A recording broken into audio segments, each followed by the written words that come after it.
bazashyira amakamba yabo hasi, imibabaro yabiza bishize, bazahora banezerewe iteka.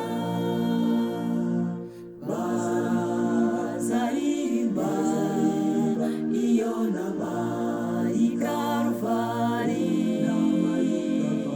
baririmbire Yesu Mwami uhoraho.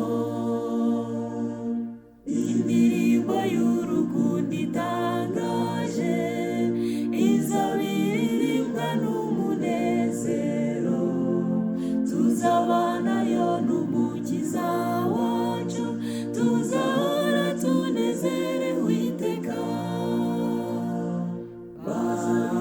Bazaririmba iyo nama y'i Karuvali,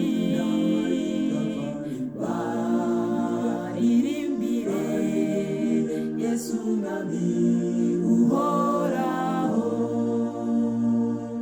Abamenshi bishyura byabo nibo bazegera ya ntebe ye ya cyami, ibyaha tuzabikizwa na Yesu, tuzahora tunezerewe iteka.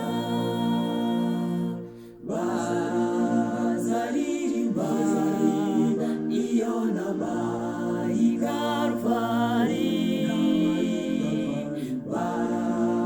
baririmbire Yesu Mwami